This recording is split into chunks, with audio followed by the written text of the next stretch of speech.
Namaku Ramdan. Aku tinggal di dekat kawasan sebuah gunung yang cukup terkenal di Jawa Barat. Hari itu, sepulang kerja, aku duduk santai di depan teras rumahku bersama Syarif temanku. Dari jauh,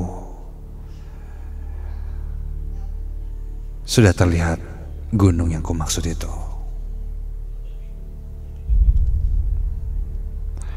Sampai sebuah ide muncul di kepalaku untuk melakukan pendakian ke gunung itu. Syarif tertawa mendengarnya. Karena kita memang bukan pendaki profesional.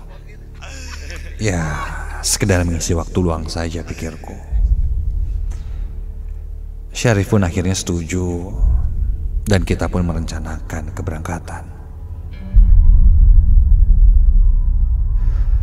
Meskipun dengan persiapan yang seadanya, Jumat itu sekitar jam 3:30 sore kami berangkat. Kami memulai pendakian via Jayagiri yang berada di dekat rumahku.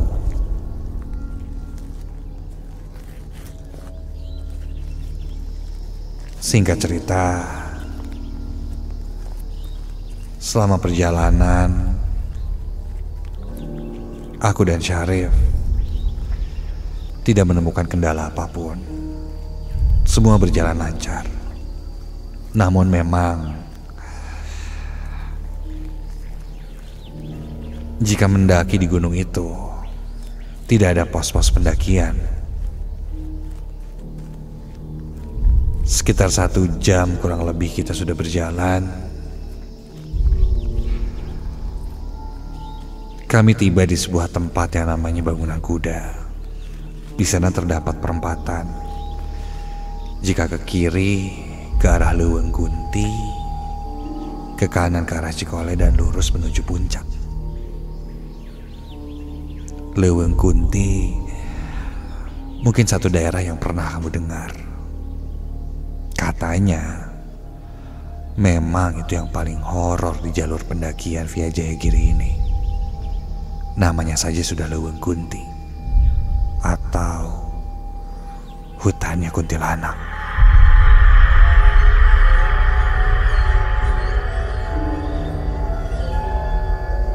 Namun sepertinya daerah itu sudah biasa dilewati oleh para pendaki.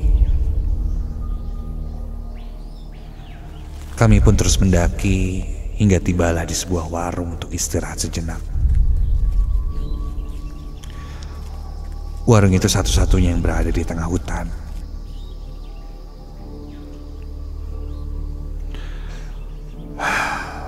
Kami pun beristirahat,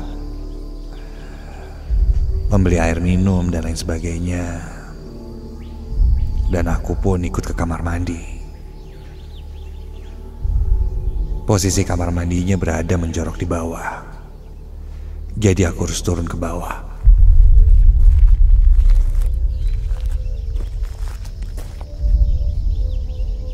Setelah selesai, aku pun kembali ke atas.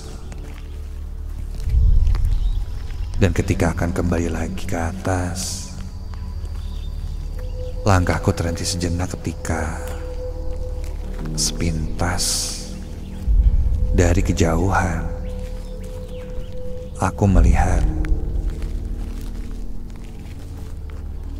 ada seorang nenek yang sedang duduk di bawah pohon.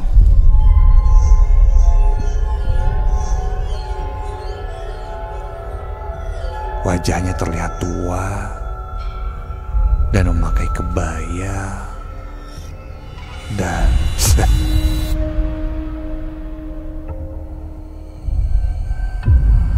dia melihat ke arahku dengan matanya yang melotot, seakan marah padaku. Buru-buru aku langsung naik lagi ke atas menuju warung itu.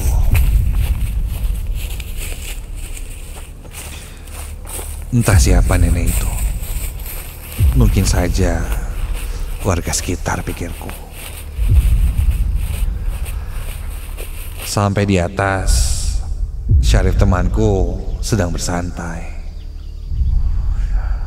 Di warung itu tidak ada siapa-siapa lagi kecuali kami. Dan tentunya penjaga warung itu, seorang ibu yang sudah cukup berumur, yang biasa dipanggil emak. Emak sempat bertanya padaku, kami dari mana? Aku pun menjawab, "Mak, saya mah orang sini juga. Tuh di Jayagiri deket. Iseng aja nyoba muncak, Mak." Begitu jawabku. Mendengar itu, emak cukup tenang ketika tahu aku orang sekitar sana. Dia lanjut berkata, katanya yang menjaga gunung ini marah. Dan kemarin datang ke emak. Karena sekarang banyak yang merusak gunung itu.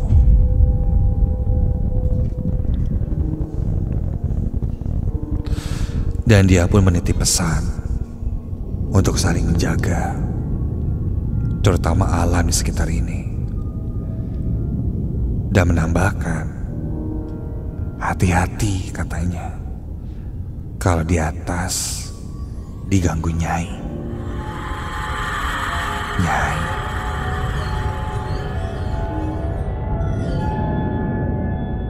Ternyata itu sebuah panggilan. Nyai Kunti.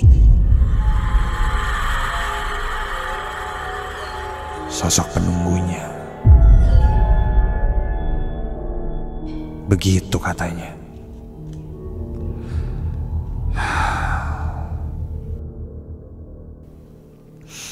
Kami pun mengiyakan dan tak lama berpamitan untuk lanjut mendaki di gunung itu. Hari sudah mulai gelap. Penelusuran kami lanjutkan hingga kami tiba di sebuah jalur yang bercabang.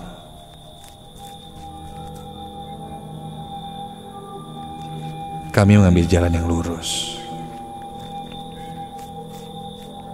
Lanjut berjalan. Hari sudah mulai semakin gelap. Dan ketika itu, aku mulai merasakan hawa yang tidak enak. Mulai dari bulu kuduku yang merinding, angin yang tiba-tiba berhembus kencang, dan sesekali aku bahkan mendengar suara langkah kaki.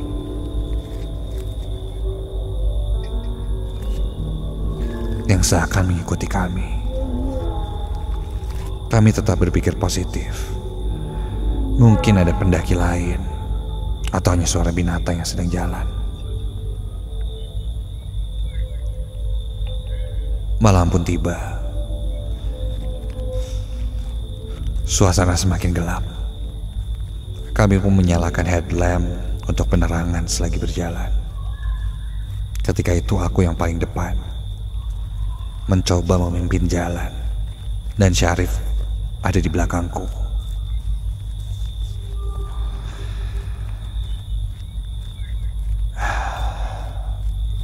Semakin dalam kita berjalan,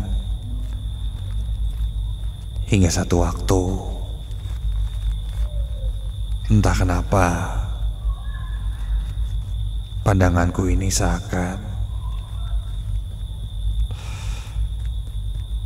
terus tertarik untuk melihat ke arah kanan.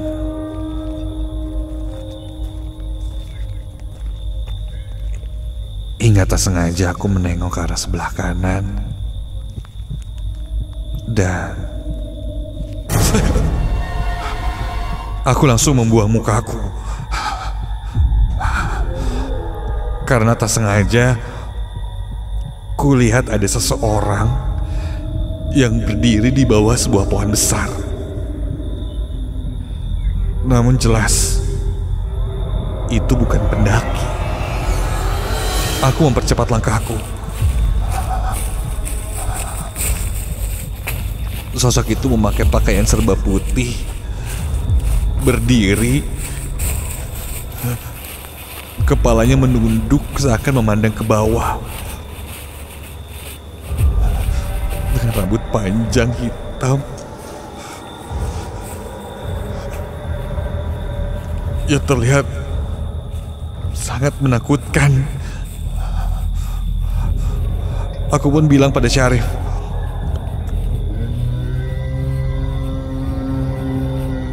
tetap lurus pandangan ke depan dan jangan tengok kiri dan kanan. Sekilas ku dengar Syarif mengiyakan.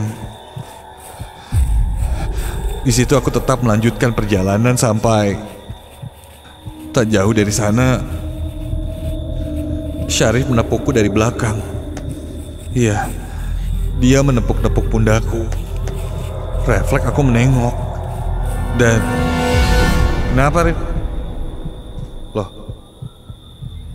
Syarif?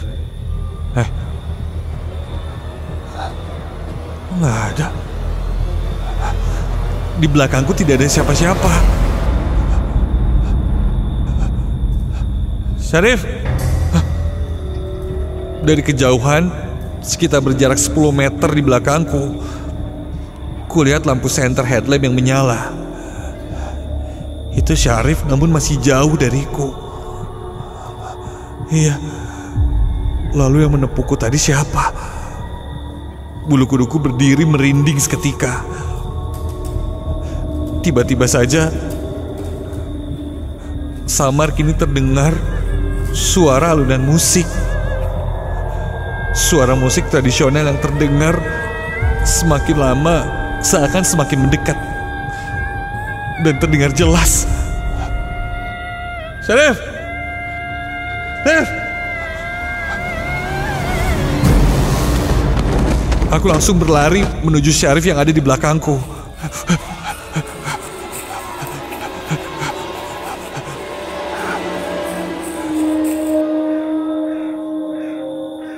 Setelah bertemu, Syarif terlihat kebingungan melihatku.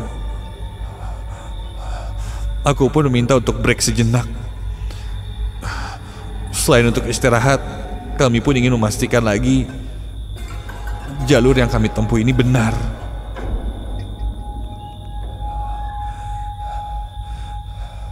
Setelah mengobrol, akhirnya kami pun memutuskan untuk memasang tenda di sekitar situ. Entahlah, feelingku berkata jika melanjutkan perjalanan itu sepertinya tidak akan benar. Kami pun langsung bangun tenda di bawah sebuah pohon besar, tak jauh dari tempat kami berhenti tadi.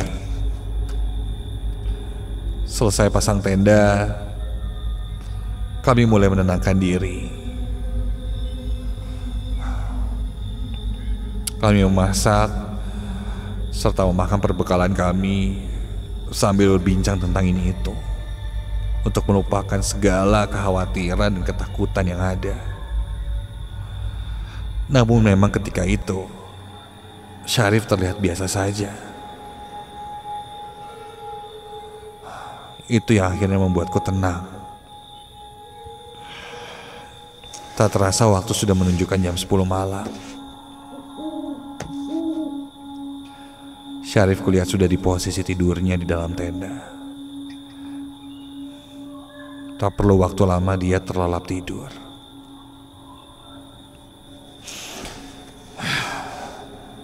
Ketika itu aku masih terjaga. Aku duduk di luar, depan tenda, sambil membuat kopi. Suasana sangat hening malam itu, membuat apapun yang ada di sekitarku akan terdengar lebih jelas. Sampai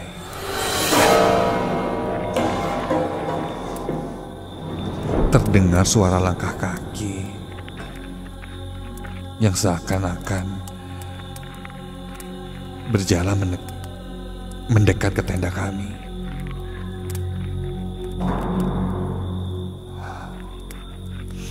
Aku pun lalu buru-buru masuk ke dalam tenda. Lalu menutup pintu tenda. Jantungku mulai berdegup. Siapa yang malam-malam berjalan menuju tenda kami?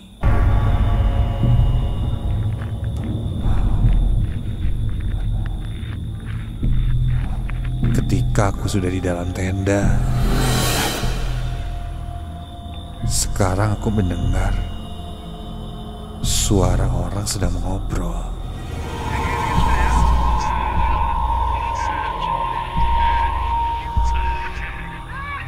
Iya, dari obrolannya terdengar sangat biasa, seperti pendaki-pendaki pada umumnya yang berjalan sambil bercanda. Mungkin itu memang pendaki lain yang baru saja naik, pikirku, bukan hantu. Aku pun segera keluar dari tenda untuk menyapa mereka. Dan ketika aku keluar, loh,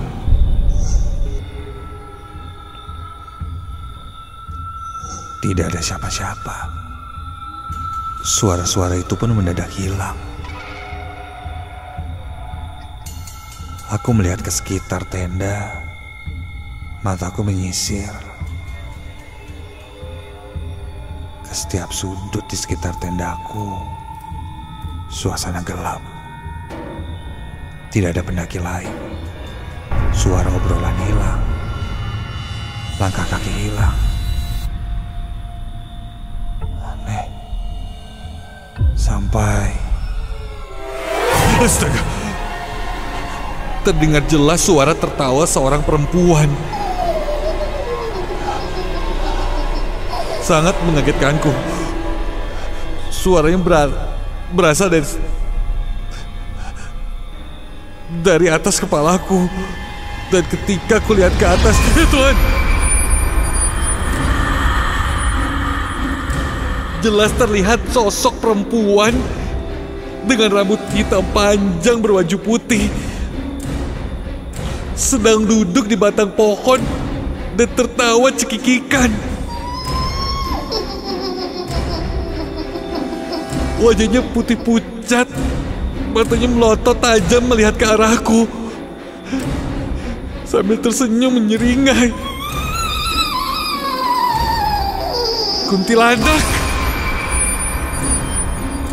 Aku berlari masuk langsung ke dalam tenda, menutup tenda rapat-rapat, dan aku coba bangunkan Syarif. Rif bangun, Rif bangun. Tapi Syarif nampak tak menggubrisku. Dan tiba-tiba tenda pun seperti ada yang melempar-lempar dengan batu atau apalah. Dan tak lama kemudian tenda kami seperti ada yang menggoyang-goyangkan dari luar dan sangat kencang, diiringi suara tertawa perempuan yang sangat mengerikan.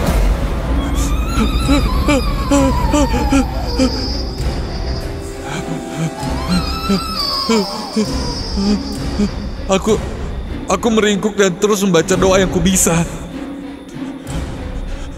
Aku pejamkan mataku, ku coba tutup telingaku dan berharap ini hanya mimpi. Iya, mimpi yang sangat buruk.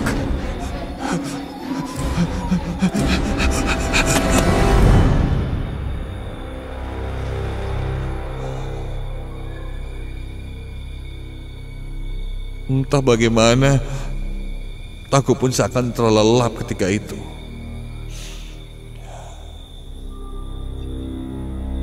Suara tertawa, goncangan, dan lain sebagainya seakan hilang secara tiba-tiba.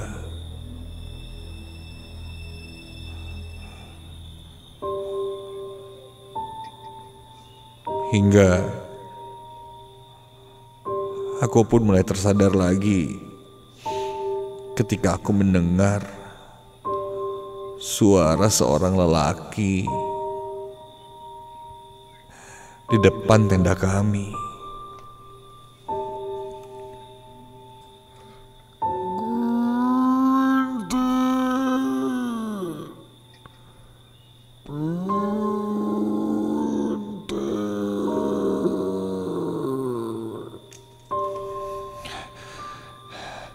Aku pun segera bangun dan membuka tenda untuk melihat siapa yang ada di depan tenda. Ketika aku lihat luar tenda,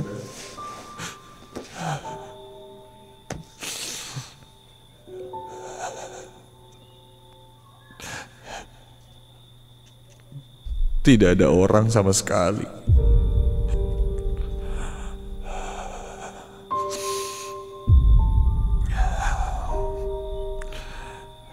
Bulu kuduku berdiri lagi, dari ujung kaki hingga ujung kepala. Suara itu terdengar sangat jelas, sangat jelas.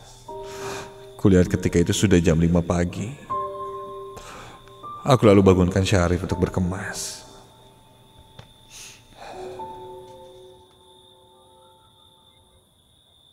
Singkat cerita, sekitar pukul 6 pagi, kami pun lanjutkan perjalanan ke puncak gunung. Hingga jam 6:30 pagi kami tiba di puncak dengan suasana hening, tanpa ada pendaki lain ataupun yang sedang off-road. Dan saat itu suasana di puncak kabut sangat tebal. Aku sama sekali tidak ceritakan apa yang kualami pada Syarif. Konon itu jadi sebuah pantangan ketika bercerita apa yang kita lihat, terutama makhluk halus ketika sedang mendaki. Itu sesuatu yang dilarang. Begitu yang ku tahu. Setelah itu kami pun turun gunung, dan barulah aku menceritakan apa yang ku alami semalam.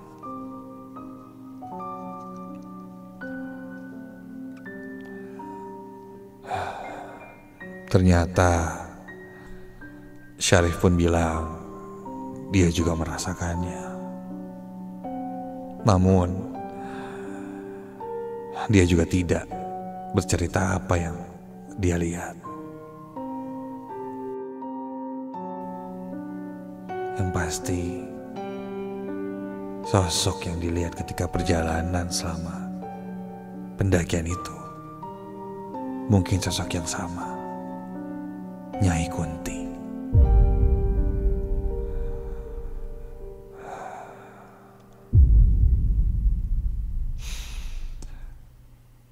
Mungkin itu adalah salah satu ucapan selamat datang dari mereka untuk orang-orang seperti kita yang kadang tiba-tiba datang ke sebuah tempat tanpa permisi.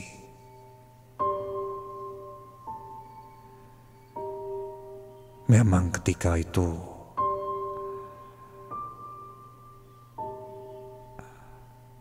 kami pun menyadari selama naik ke gunung itu kami tidak permisi-permisi.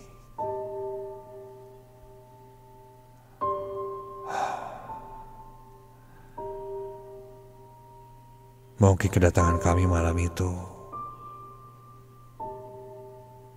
dirasa mengganggu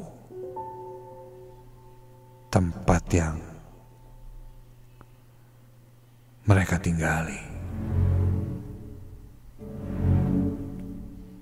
Lebih berhati-hati dimanapun kamu berada, karena mereka pasti ada.